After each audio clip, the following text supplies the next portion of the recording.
I'll start off with a statement which goes like this. It is now 6 days since MH370 disappeared. There are currently 43 ships and 40 aircraft searching for it, 26 ships and 25 aircraft in the South China Sea, and 17 ships and 15 aircraft on the Straits of Malacca. We are grateful for the assistance from around the world. With every passing day, the task becomes more difficult, and as always, our thoughts and prayers are with the families of those on the flight.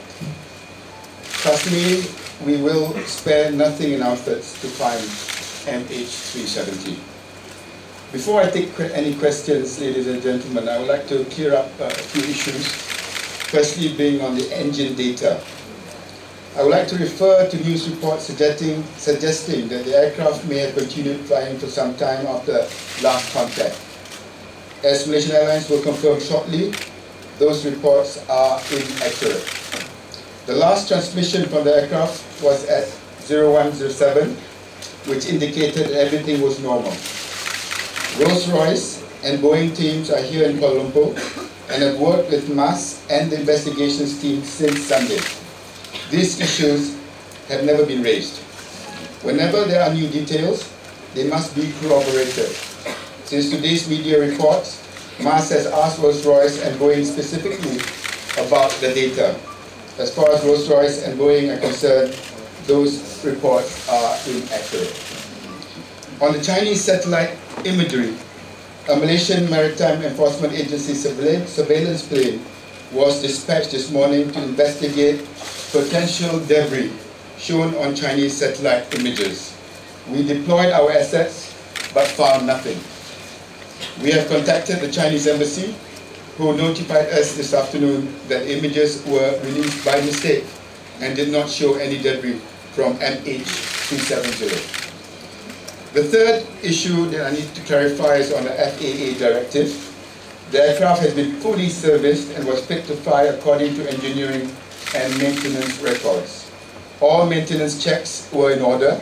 The last routine maintenance service was conducted on the 23rd of February 2014. The next service was due on the 19th of June. On the radar signals, it is suggested that there was a possibility that an aircraft had passed over the Straits of Malacca.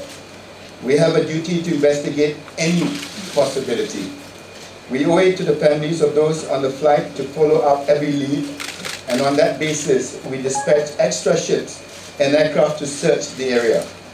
However, our main effort has always been in the South China Sea. We are working very closely with the FAA and the NTSB on the issue of the possible air turnback. They have indicated to us that based on the information and data given by the Malaysian authorities, they being FAA and NTSB, the US team was of the view that there were reasonable grounds for Malaysian authorities to deploy resources to conduct search on the western side of the Peninsular Malaysia.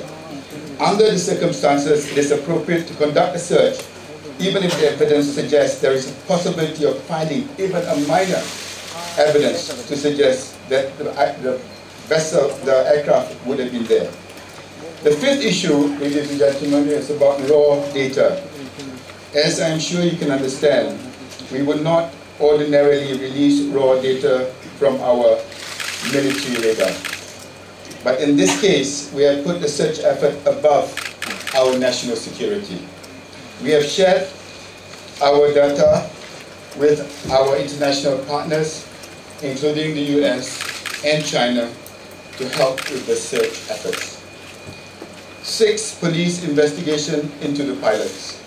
Reports suggesting that the Malaysian police searched the homes of the MH370 crew are not true, and the Royal Malaysian Police have issued a statement to that effect. Finally, Malaysia's response. I want to touch on the question of Malaysia's response. First, this situation is unprecedented. MH370 went completely silent whilst over the open ocean. We are in the middle of a multinational search involving many countries and more than 80 ships and aircraft. This is a crisis situation. It is a very complex operation, and it has not always been easy. We are devoting all our energies to the task at hand, and I want to be very clear, our focus has been on finding the aircraft. We have not done anything that could jeopardize this search effort. There are times when we have not been able to reveal information, for example, some radar signals, because they require analysis and confirmation by other agencies before they are being released. To release such information before it was ready could have compromised the investigation or the search efforts, and which will add anguish to the relatives. Malaysia has nothing to hide. We have spared no expense and no effort. From day one, we have been in regular contact with our neighboring countries and accepted all international offers for help, to help. We have followed protocols as stipulated by the International Civil Aviation Organization since the incident began. Much has been made about the extension of the search areas. Some claim that Malaysia has slowed down the search. That is totally not true. In fact, we have intensified the search. Again, let me be clear, there is no real precedent for a situation like this. The plane vanished. We have extended the search area because it is our duty to follow every lead, and we owe it to the families. And trust me when I say we will not give up.